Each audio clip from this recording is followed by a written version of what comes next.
오늘부터 다시 구속사 시리즈의 말씀을 여러분들과 살펴보기를 원합니다. 여러분, 우리가 구속사의 큰 흐름들 여러분들이 머릿속에 간직하고 있는 것이 좋습니다. 창조시대를 시작하고 그 다음에 족장시대, 그리고 출애굽과 광야시대, 그리고 이스라엘 백성들이 주어졌던 가나안 땅을 정복해 들어가는 정복시대를 이제 뒤로 하고, 그 가나안 땅을 사사들을 중심으로 해서 하나님이 다스리시는 것을 기록한 이 사사시대를 여러분들과 함께 살펴보고자 하는 것입니다. 여러분, 사사라는 말은 히브리어 쇼페팀을 번역한 것입니다. 이 쇼페팀이라는 말은 재판관들이라는 뜻을 가지고 있어요. 즉 이때 당시에 지도자들은, 하나님이 세우시는 지도자들은 재판의 일을 감당했다는 것입니다. 그런데 우리가 사사기를 읽어보면요, 주로 하는 일들은 재판보다는 훨씬 더 군사적인 어떤 장군의 어떤 역할들, 군사적인 지도자의 역할들을 많이 하는 것을 볼 수 있습니다.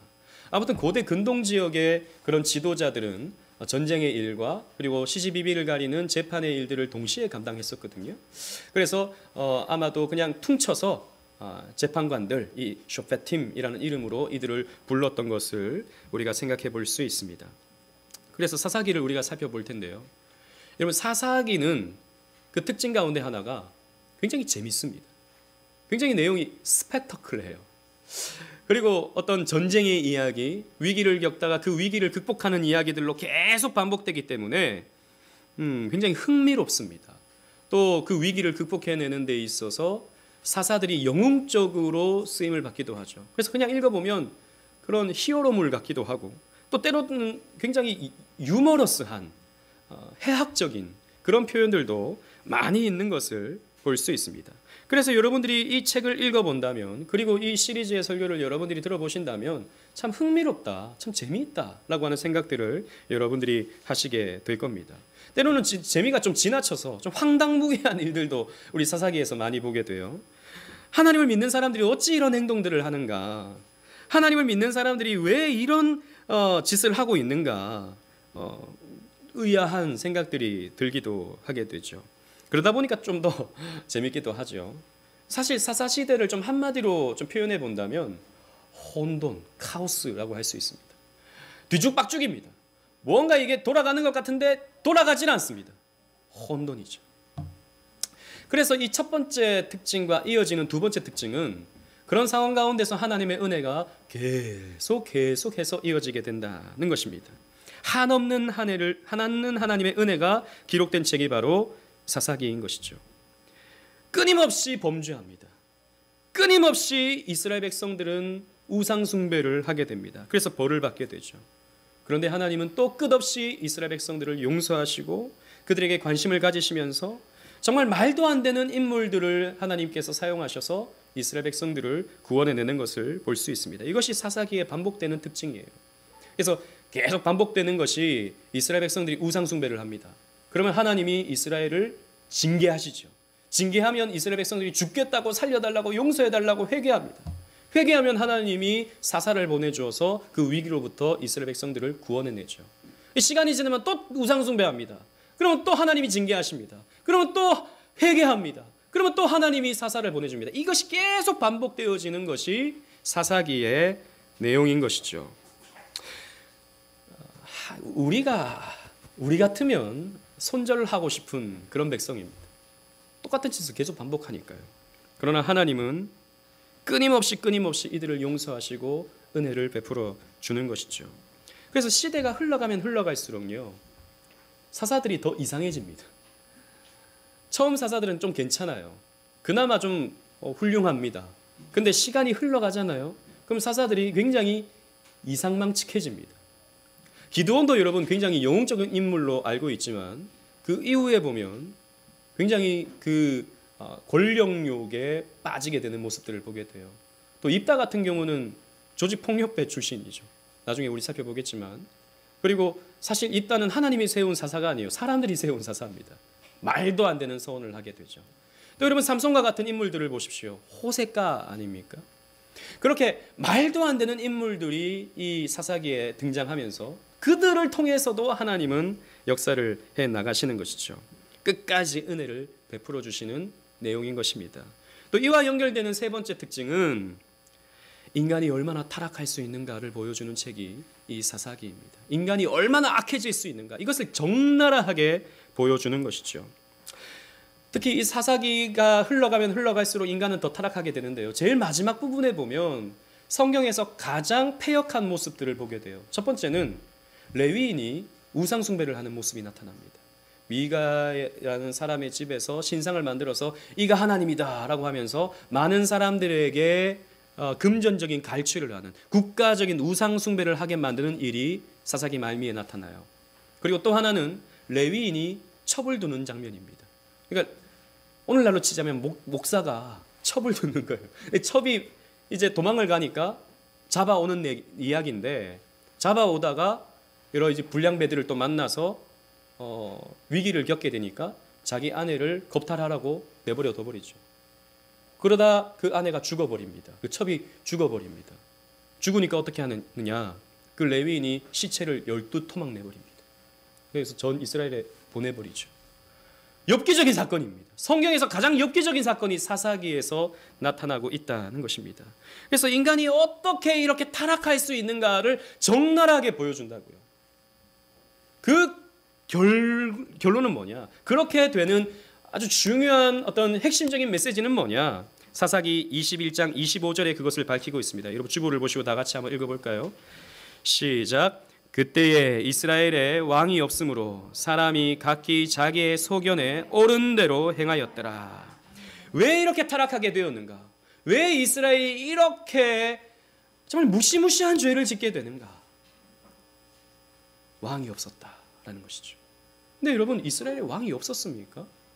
이스라엘에 왕이 없었나요? 아니요, 왕이 있었습니다. 그 왕이 누굽니까? 하나님이시죠. 하나님은 이스라엘 백성들에게 항상 어떻게 말씀하십니까? 이는 내 백성이다 라고 말씀하시죠. 이스라엘과 언약을 맺으실 때 나는 저들의 하나님이고 저들은 내 백성이다 라고 말씀하시지 않습니까? 이 내 백성이라는 말이 무슨 말입니까? 나는 저들의 왕이다 라는 말이죠. 그래서 왕은 항상 백성들을 향해서 내 백성들이 이렇게 말하는 것입니다. 하나님이 이스라엘의 왕이었습니다. 그런데 왕이 없다는 말이 무슨 말입니까? 이스라엘이 왕을 버렸다라는 것이죠. 혹은 이스라엘이 하나님을 왕으로 인정하지 않았다라는 것입니다.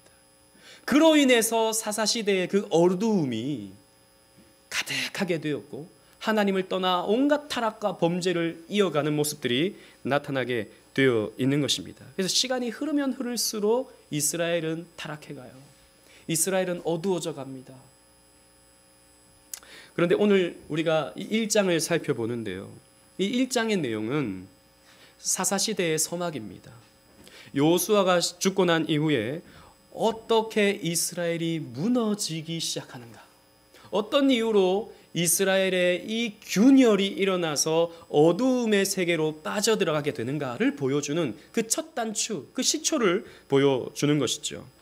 여러분, 지난번 우리 작년 말에 이스라엘 백성들이 세겜 땅에서 너희들은 여호와를 섬기든지 아니면 우상을 섬기든지 너희가 섬길 자를 택하라 라고 하는 여호수아의 외침을 우리가 확인해 본 적이 있지 않았습니까? 그때 이스라엘 백성들이 이렇게 말하죠. 우리는 여호와를 섬기겠나이다. 우상 숭배하지 아니하고 여호와를 섬기겠나이다. 이게 여호수아의 마지막 내용이죠. 그런 결심과 다짐을 했습니다. 그런데 이 결심에 균열이 발생합니다. 사사기 1장에 보면 이 결단에 이 작은 틈이 생기게 되는 것이죠. 왜 그렇게 되는가? 그 이유를 우리가 살펴보는데요. 물론 먼저 결론부터 말씀드리면 바로 절반의 순종 때문입니다. 즉 이스라엘 백성들이 하나님께 순종을 하긴 합니다. 해요. 하나님께 예배도 하고 하나님 말씀에 따라서 전쟁도 합니다. 그런데 온전히 하지 않아요. 여기에서부터 균열이 발생하는 것이죠. 우리 1절 말씀 다 같이 읽어보도록 하겠습니다. 본문 1절입니다. 시작.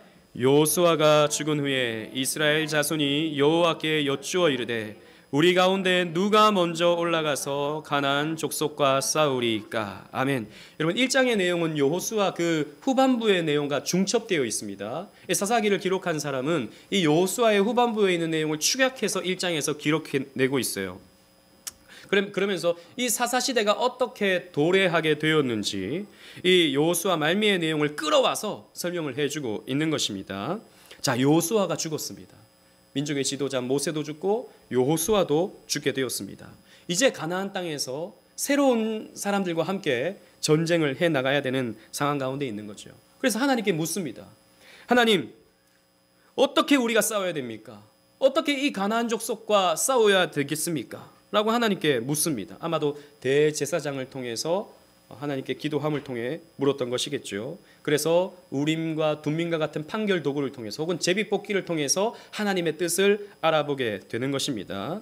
그래서 하나님이 대답을 해주십니다. 2절 말씀 보십시오. 2절 다 같이 읽겠습니다. 시작. 여호와께서 이르시되 유다가 올라갈지니라. 보라, 내가 이 땅을 그의 손에 넘겨주었노라 하시니라. 아멘.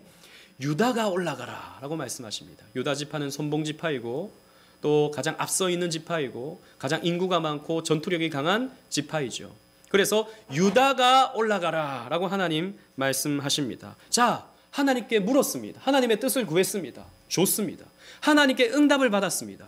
이것도 좋습니다. 여기까지는 아무런 문제가 없습니다. 그러나 3절에서부터 문제가 시작됩니다. 3절 다 같이 읽어볼까요? 시작.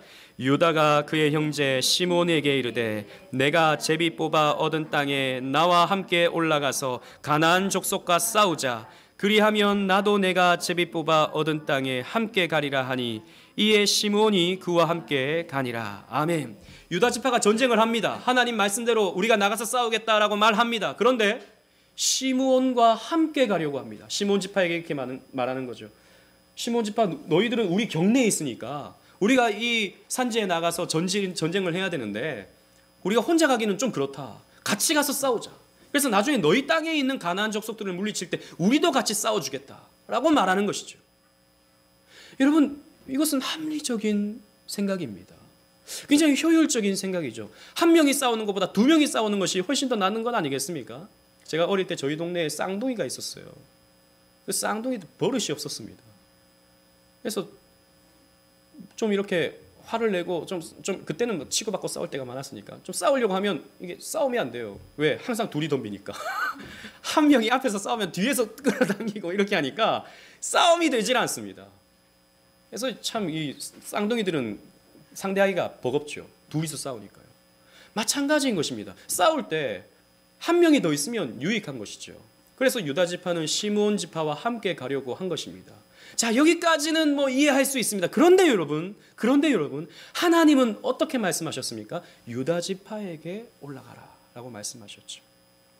유다 지파에게 너희 손에 저 가나안 족속들을 넘겼다라고 하나님 말씀하셨습니다.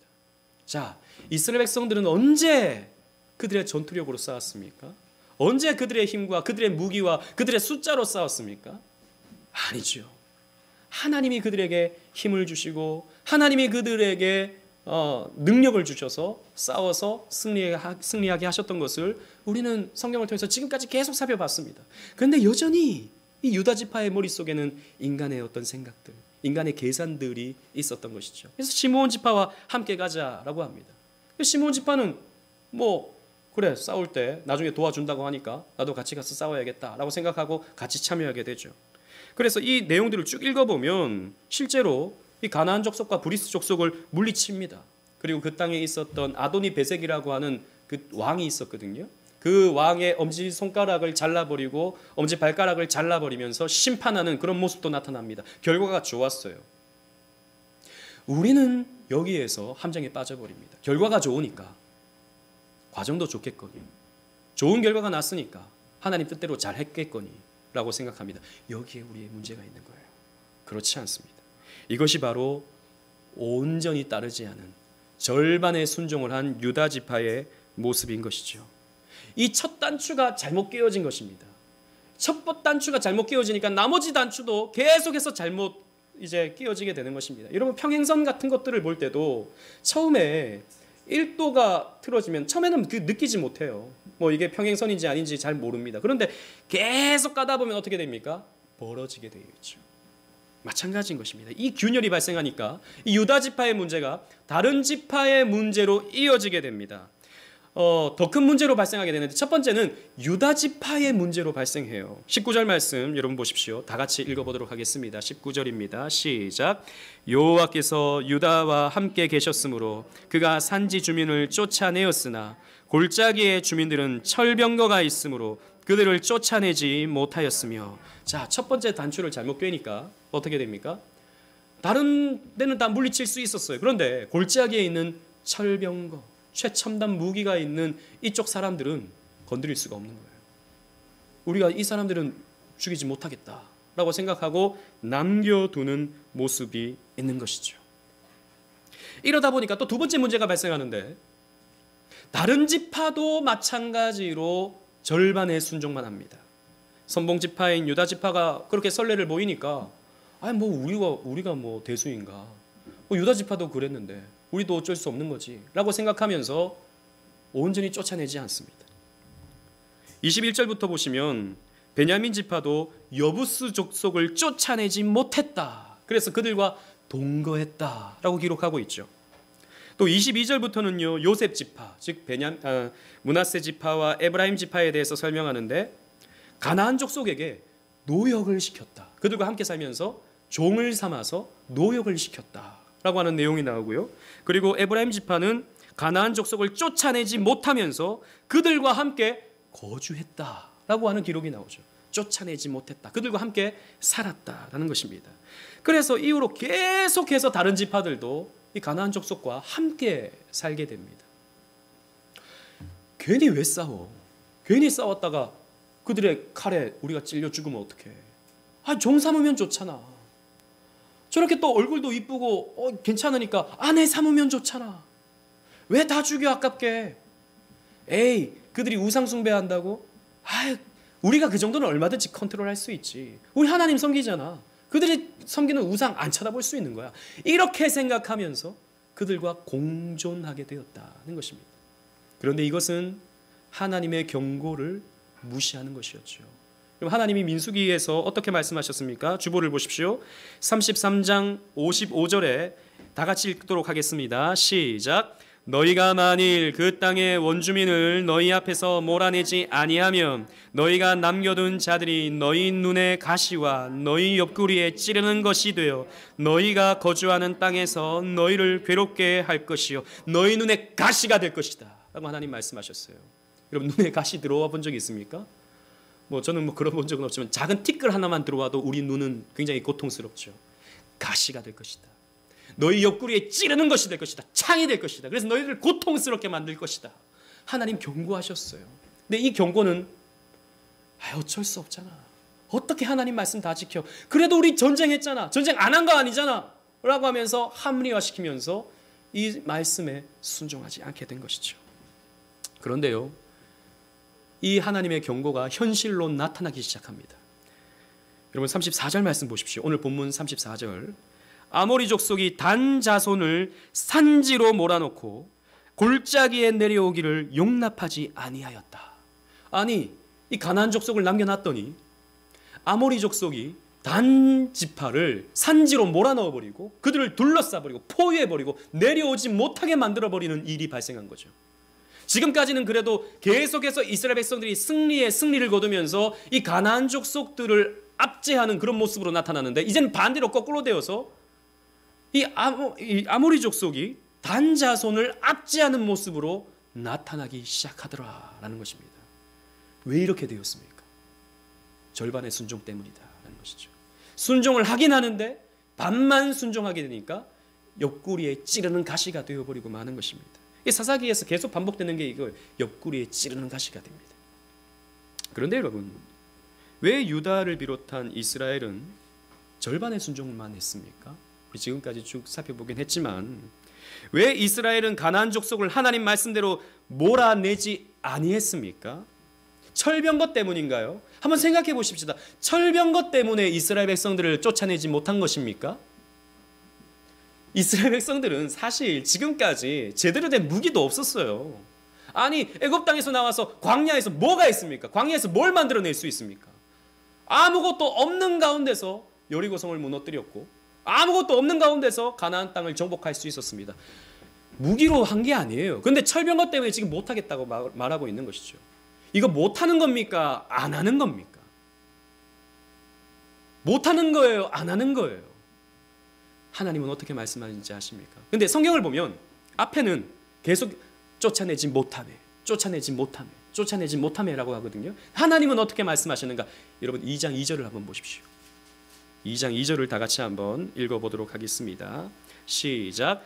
너희는 이 땅의 주민과 언약을 맺지 말며 그들의 제단을 헐라하였거늘 너희가 내 목소리를 듣지 아니하였으니 어찌하여 그리하였느냐? 너희가 내 목소리를 듣지 아니하였다라고 하나님 말씀하십니다. 이스라엘은 못했어요. 우리가 쫓아내지 못했어요. 철병거가 있어서 못했습니다. 이런저런 이유 때문에 못했습니다라고 말하는데 아니었어요. 너희가 내 명령에 순종하지 아니하였다라고 하나님은 말씀하고 있는 것입니다. 여러분 사실 하나님은 인정 청소를 하라고 말씀하신 것이 아니었어요. 이 가나안 족속들, 이 이방인들 다 죽여버려라. 꼴도 보기 싫다. 저들은 쓰레기다. 다 쓸어버려라. 이런 식으로 하나님 말씀하신 게 아니에요. 하나님은 이방인들을 이스라엘 진 가운데 두시는 것을 허용하셨습니다. 여러분 이전에 여리고성의 라합 같은 경우 이방인이죠. 또 기브온 거민 같은 경우 이스라엘에 들어왔지 않습니까? 어쨌든 그들의 종이 되었지 않습니까? 하나님 허용하신 거예요. 어떻게 본다면 이방인도 공존할 수 있는 겁니다. 그리고 오늘 1장에도 보면 겐 족속이 또 이스라엘 진안에 들어오는 것을 볼 수 있거든요. 이방인입니다. 아무렇지 않게 그들과 공존한다고요. 그런데 왜 가나안 족속들을 다 죽이라고 말하는 것입니까? 우리가 앞에서 지난번 살펴봤듯이 결국에는 우상의 문제 때문입니다. 그 가나안 족속들이 믿고 있는 그 우상, 말초신경을 자극하는 굉장히 퇴폐적이고 굉장히 쾌락적인 그런 우상의 문제에 이스라엘 백성들이 노출되면 그들의 마음 또한 그런 것에 좌우될 수밖에 없기 때문에 그런 것들을 다 없애라는 차원에서 가나안 족속들을 멸하라는 것이죠. 여기에는 이런 하나님의 거룩한 뜻이 있었던 것입니다. 그렇다면 이스라엘 백성들이 온전히 순종하지 아니하고 절반의 순종만 한 이유는 무엇입니까? 그런 이유로 이렇게 연결해 본다면 그들 마음 가운데 우상 숭배의 마음이 조금씩 싹트고 있었던 것입니다. 여러분 물론 이때 당시에 이스라엘 백성들은 가나안 신들을 섬기지는 않았을 거예요. 몰렉이라든지 또 바알이라든지 아스타롯, 밀곰, 맘몬이라든지 이런 신들 앞에 머리를 숙이고 절하지는 않았을 것입니다. 그런데 그 퇴폐적인 우상 숭배의 모습을 보면서 자식을 불로 태우면서까지 물질을 얻으려고 하는, 성공을 얻으려고 하는 그런 모습들을 보면서 그렇지, 삶도 참 중요한 것이지. 우리가 이 땅에서 잘 먹고 잘 사는 것도 참 중요한 것이지. 이 땅에서 우리가 즐기면서 사는 것도 참 중요한 것이지. 어떻게 우리가 하나님만 섬길 수 있어? 우리가 어떻게 하나님 말씀대로 다 따를 수 있어?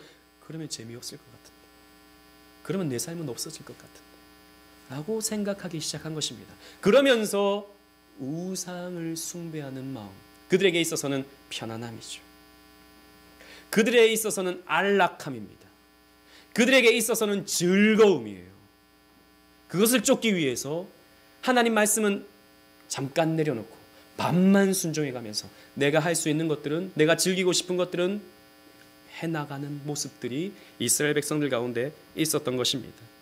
전쟁을 하지 않으면 자신들도 손해보지 않고 또 이 사람들을 잘 이용해 먹을 수 있으니까 누이 좋고 매부 좋은 게 아닌가? 라고 생각하는 것이죠. 여러분, 이런 관점에서 본다면 이스라엘 백성들은 가나안 족속들을 볼 때 먹음직도 하고 보암직도 하고 지혜롭게 할 만큼 탐스럽게 보이는 거예요. 여러분 이 표현 기억하십니까? 이 표현 어디서 나오죠? 선악과를 따먹을 때입니다. 선악과를 따먹을 때 아담과 하와가 그 선악과를 볼 때 보암직도 하고 먹음직도 하고 지혜롭게 할 만큼 탐스럽게 보이는 것 아니겠습니까? 왜요? 마귀가 뭐라 그랬습니까? 사탄이 뭐라 그랬어요? 저것을 먹으면 하나님과 같이 된다 그랬어요. 너 왜 하나님이 하라는 대로 해? 바보 아니야? 너 이거 먹으면 네가 하나님이 돼. 그래서 네가 선악을 판단하는 거야. 왜 하나님이 먹으라는 건 먹고 먹지 말라는 건 먹지 않는 거야? 너 바보 아니야? 네가 판단해. 네 인생 네 거야 라고 말하는 것이거든요. 그래서 아담과 하와가 그것을 따먹었다고. 그렇게 보니까 먹음직스러워 보이는 거예요. 보암직도 한 거예요. 저거 먹으면 지혜로워 보이는 거예요. 마찬가지인 것입니다. 이스라엘 백성들 마음 가운데 가나안 족속들을 보면 아주 잘 이용해 먹으면 좋겠다, 종 삼으면 좋겠네 라고 생각을 한 것입니다. 선악과를 따먹은 것과 똑같은 것이죠. 내가 하나님이 되어서 내가 판단하겠다는 것입니다. 저들을 죽일지 말지는 내가 판단하겠다는 것입니다. 왜? 내 인생은 내 거니까. 하나님은 믿으니까 구원은 받겠지. 내가 하나님 섬기고 있으니까 섬기는 건 섬기는 거잖아. 내가 어떻게 온전히 순종할 수 있어? 적당히만 하면 되는 것이고 내 삶은 내가 즐기면서 살아가야겠어. 이것이 무엇입니까? 선악과를 따먹는 것이고 이것이 바로 우리가 짓는 죄가 되는 것입니다. 여기에서 균열이 발생하는 거예요. 여기에서 이스라엘 백성들의 그 심각한 타락의 문제가 이어지는 것입니다. 그런데 이런 상황 가운데 1장 중간에 이런 시대 속에서 이런 시대의 흐름을 역행하는 한 사람을 소개해주고 있습니다. 그 사람은 누군가? 갈렙이라는 사람입니다. 우리 앞에서 갈렙을 많이 살펴봤죠. 그리고 갈렙뿐만 아니라 온니엘이라고 하는 사람을 조명해주고 있습니다. 성경은 갈렙에 대해서 이렇게 소개하고 있어요. 신명기 1장 36절에 보면 오직 여분네의 아들 갈렙은 온전히 여호와께 순종하였은즉 그는 그것을 볼 것이요 그가 밟는 땅을 내가 그와 자손에게 주리라 말씀하십니다. 갈렙을 향해서 이는 온전히 여호와를 쫓은 사람이다 라고 평가하고 있어요. 이스라엘 백성들은 지금 절반의 순종을 했는데 온전한 순종을 한 사람 갈렙이라고 성경은 소개하고 있는 것이죠. 여호수아 14장 14절에도 헤브론이 그니스 사람 여분네의 아들 갈렙의 기업이 되어 오늘까지 이르렀으니 이는 그가 이스라엘의 하나님 여호와를 온전히 쫓았음이니라 라고 말하고 있습니다. 자, 이렇게 절반의 순종을 하고 있는 이 시대에서 온전히 순종하고 있는 한 사람을 이렇게 조명하고 있는 것입니다. 우리가 잘 알다시피 갈렙은 어떤 사람이었습니까? 갈렙은 보암직도 하고 먹음직도 한 땅을 선택하지 않았어요. 오히려 전혀 그렇지 않은 땅을 선택했죠. 가나안 땅의 분배가 이루어질 때 가장 먼저 가서 제비를 뽑기 전에 나에게 이 땅을 주시오 라고 하면서 저 헤브론 땅을 나에게 주시오 라고 했습니다. 여러분, 갈렙은 그때 당시에 굉장히 권력이 있는 사람이기도 했습니다. 근데 와서 먼저 이 땅을 나에게 달라라고 하면 다른 지파들이 움찔하지 않겠습니까? 갈렙이 왜 저렇게 나서지? 제비 뽑기로 했는데 왜 저 땅을 나에게 달라고 말하지? 쳐다보지 않았겠습니까? 그런데 갈렙이 선택한 땅은 어떤 땅이냐? 산지입니다. 험한 산지입니다. 게다가 그 산지에는 큰 성이 있습니다. 공략하기 어려운 성이 있습니다. 게다가 거기에는 안악자손, 거인 족속들이 살고 있어요. 그래서 아무도 다른 지파들이 먼저 기득권을 사용해서 그 땅을 달라 하고 있는 이 갈렙에 대해서 아무도 불평하지 않았어요. 오히려 안심했겠죠. 아이고 다행이다. 저 힘든 땅, 저 괴로운 땅을 갈렙이 가져간다고? 다행이다. 우리는 좋은 땅을 가져야지 라고 생각했을 것입니다. 그런데 갈렙은 그러지 않았어요. 그 보암직도 하고 먹음직도 한 땅이 아니라 보기 싫은 땅, 먹기 싫은 땅, 험한 땅을 갈렙은 선택했다는 것이죠. 왜 그렇게 했습니까? 우리 복습 한번 해볼까요? 우리 지난번에 다 살펴봤었는데 12월 달에 그 땅은 하나님이 갈렙에게 주시겠다고 약속하셨던 땅이었기 때문이에요. 수십 년 전에 갈렙이 이스라엘 땅을 정탐할 때 이 땅을 우리에게 주신다고 약속하셨다. 이 땅을 우리가 취할 수 있다라고 말했었죠. 그래서 하나님이 이 땅을 너에게 주겠다라고 말씀하셨습니다. 그 땅이 헤브론 땅이었어요. 그래서 험한 산지를 하더라도 하나님이 내게 주시겠다고 약속하셨으니 나는 이 땅을 얻겠습니다 라고 먼저 가서 그 험한 땅을 취한 것이죠. 그리고 그 땅은 구속사적으로 굉장히 중요한 땅이었어요. 아브라함이 이삭과 야곱이 그 묻혀있는 땅이었어요. 그 언약의 계대가 이루어지는 땅이었다고요. 그래서 갈렙은 그 땅을 얻기를 바랬죠. 보기에는 매력이 없는 땅, 생산이 활성화되지 못하는 땅, 그런 땅을 갈렙은 구한 것입니다. 그러나 오직 갈렙은 하나님의 언약을 붙들었어요. 하나님의 말씀을 붙들었다라는 것입니다. 그래서 갈렙은 이 땅을 정복하려고 합니다. 그런데 갈렙이 나이가 많죠. 85세가 되었었고 이제 시간이 좀 더 지났으니까 90세가 되었을지 100세가 되었을지 모르는 그런 상황입니다. 그래서 뭐 갈렙은 움직이지 못하죠. 그래서 이제 다른 사람이 이 땅에서 정복해 가기를 요청하게 됩니다. 12절 13절 말씀 보십시오. 제가 12절을 읽고 여러분들이 13절을 읽도록 하겠습니다. 갈렙이 말하기를 기랴세벨을 쳐서 그것을 점령하는 자에게는 내 딸 악사를 내게로 주리라 아내로 주리라 하였더니 시작. 갈렙의 아우 그나스의 아들인 온니엘이 그것을 점령하였으므로 갈렙이 그의 딸 악사를 그에게 아내로 주었더라. 아멘. 갈렙이 기랴세벨, 이 기랴세벨은 헤르브론에 있는 땅입니다. 기랴세벨은 이 가나안 족속들이 부르던 이름이고 헤브론은 이스라엘 백성들이 부르던 이름이었어요. 아무튼 이 헤브론을 치는 자에게는 정복하는 자에게는 내 딸을 주겠다라고 약속을 하죠. 그러자 갈렙의 아우 그나스의 아들인 온니엘이라는 그러니까 조카죠. 갈렙에게 있어서는 조카입니다. 온니엘이 일어나서 내가 나가서 싸우겠다라고 합니다. 그래서 그 땅을 점령하게 됩니다. 그런데 이 온니엘은 그 이름이 그의 정체성을 드러내줘요. 온니엘이라는 이름은 여호와는 나의 힘, 하나님은 나의 힘이라는 뜻을 가지고 있습니다. 그것이 그의 신앙인 것이죠. 나의 힘은 돈이 아니라, 나의 힘은 사람이 아니라, 나의 힘은 오직 하나님이십니다 라고 하는 것을 고백하는 사람이었다는 것입니다. 사실 온니엘에게 있어서 무슨 이 헤브론 산지가 그에게 무슨 유익이 되겠습니까? 험한 땅인데요. 그런데 온니엘이 이 땅을 얻으려고 하는 것은 뭐 악사가 이뻐서인지 모르겠지만 그것 때문만은 아닙니다. 아무리 뭐 아내가 있다 하더라도 험한 땅에서 사는 것은 괴로운 일이에요.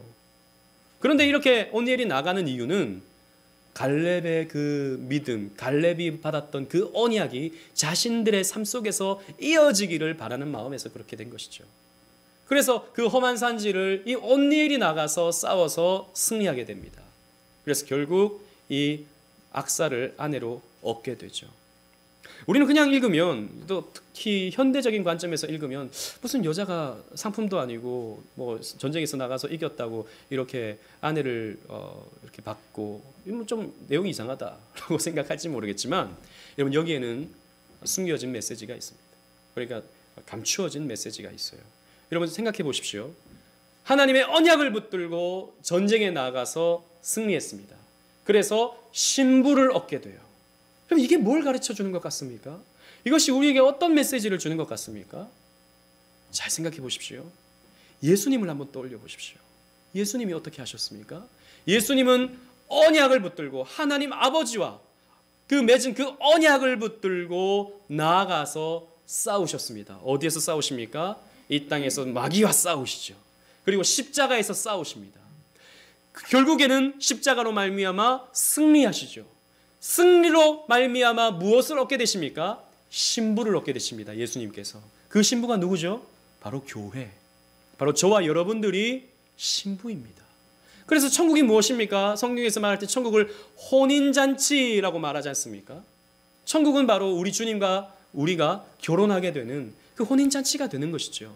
여러분, 그래서 이 온니엘이 전쟁을 하고 아내를 악사로 삼는 것은 예수 그리스도께서 승리하시고 아내인 교회를 얻게 되시는 그런 장면을 우리에게 보여주는 것입니다.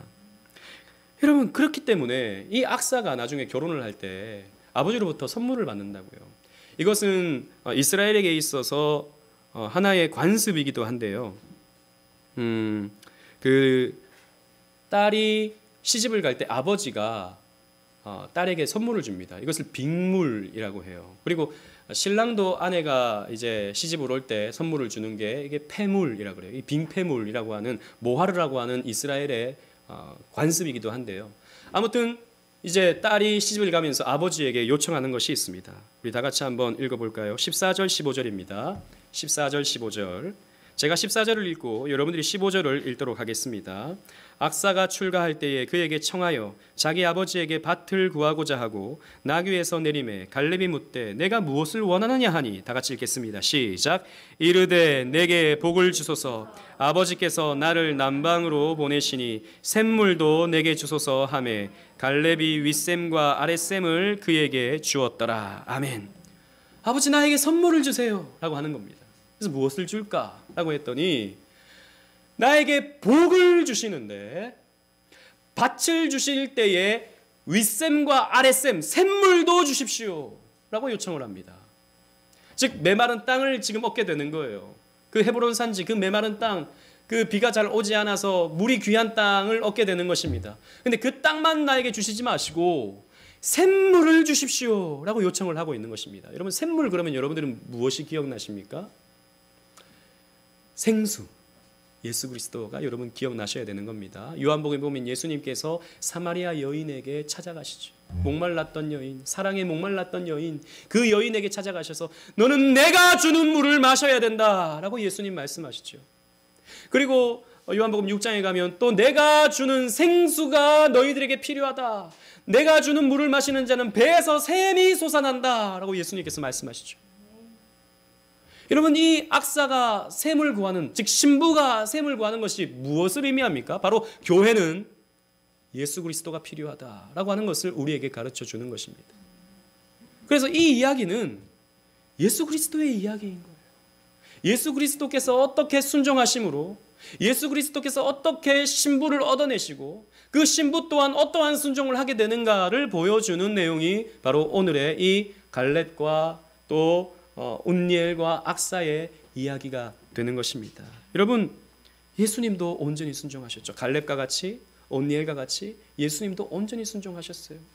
예수님의 공생에는 자신의 뜻대로 하는 것이 아니었습니다.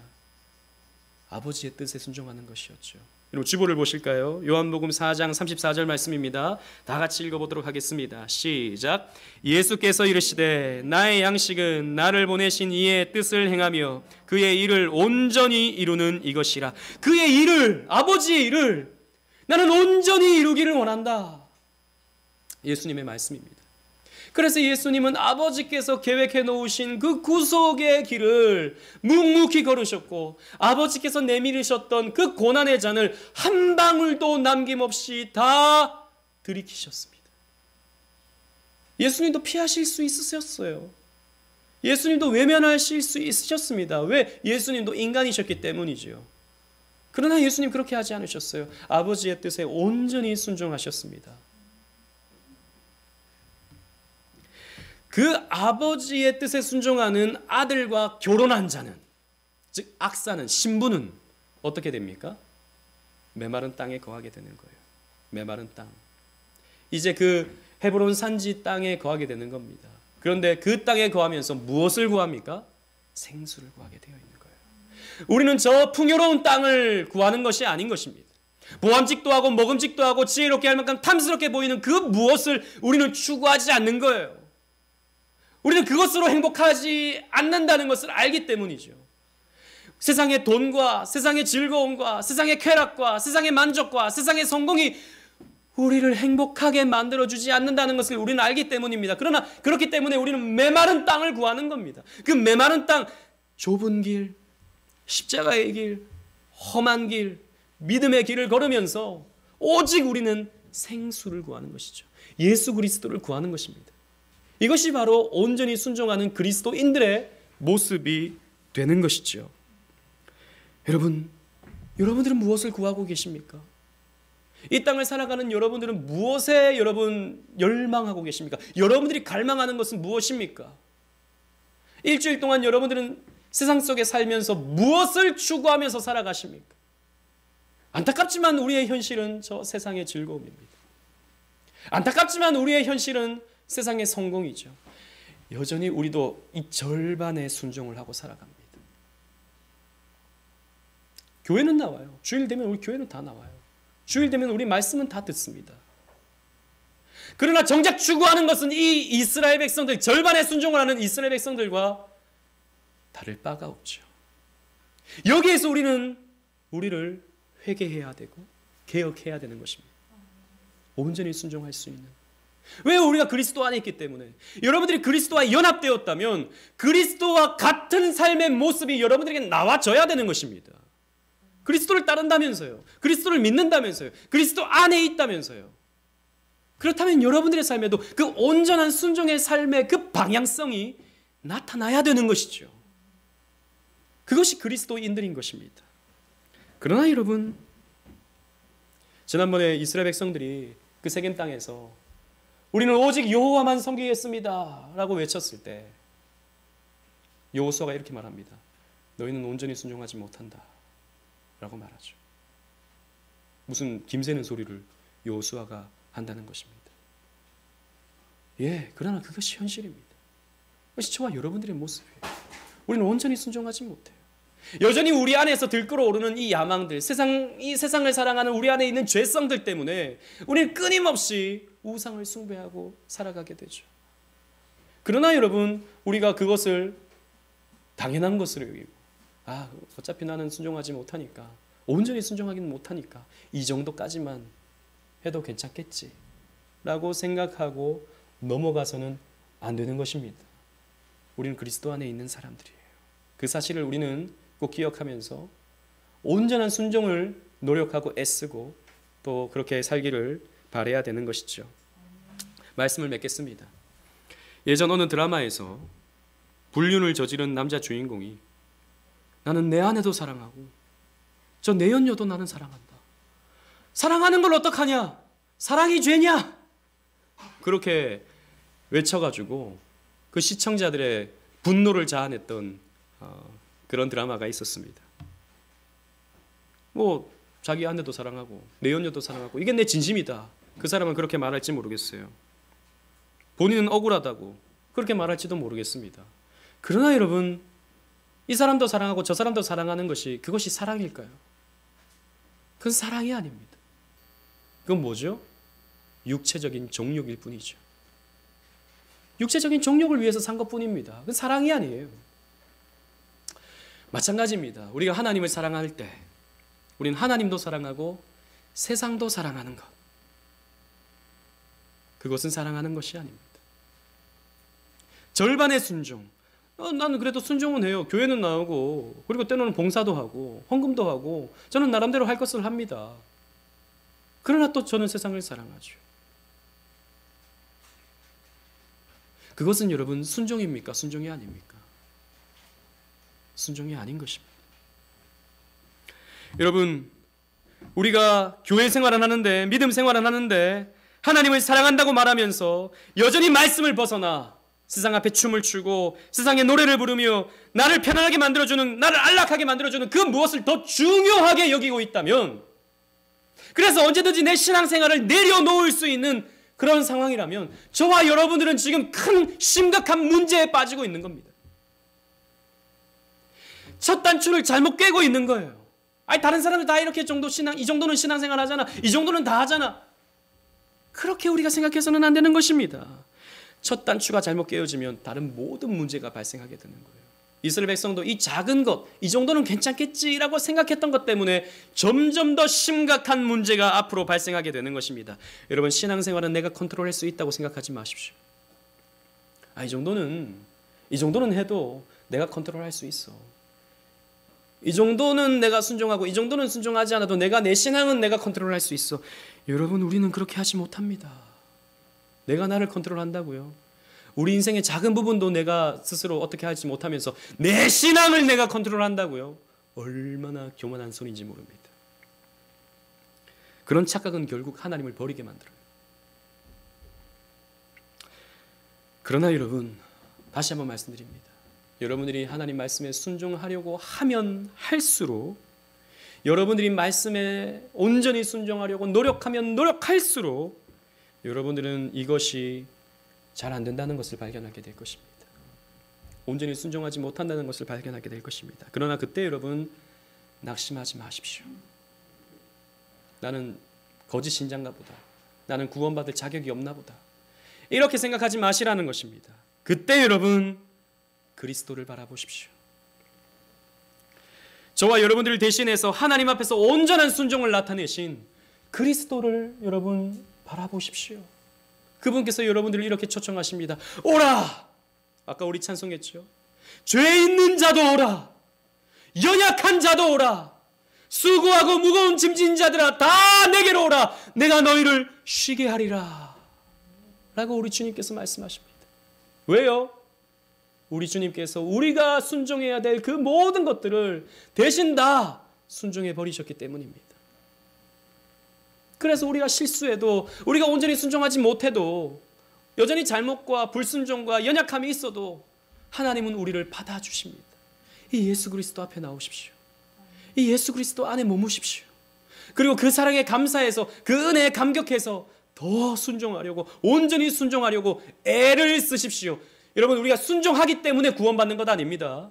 그렇게 가르친다면 그건 율법주의예요. 우리가 이만큼 순종했기 때문에 천국 가. 이건 율법주의입니다. 그러나 우리가 순종해야 되는 것은 그 은혜가 너무 감사하기 때문에, 그 사랑이 너무나도 감격스럽기 때문에 우리는 순종해야 돼. 온전히 순종해야 돼. 라고 우리는 믿어야 되는 것입니다. 여러분, 하나님 앞에 온전히 순종할 때 여러분들의 마음에 평안이 찾아올 것입니다. 여러분, 연애를 할 때 온전히 사랑하지 못할 때가 있죠. 계산이 될 때. 이 사람과 계속 만날 수 있을까? 이 사람이 혹시 나를 버리진 않을까? 이 사람이 혹시 나를 이용하는 것은 아닐까?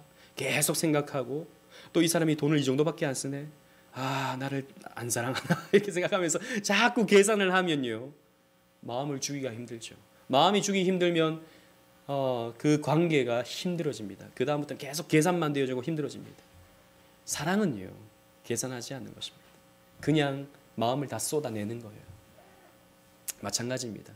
하나님 앞에 여러분들의 마음을 온전히 드리십시오. 그럴 때 진정한 기쁨과 평안이 여러분들에게 찾아올 것입니다.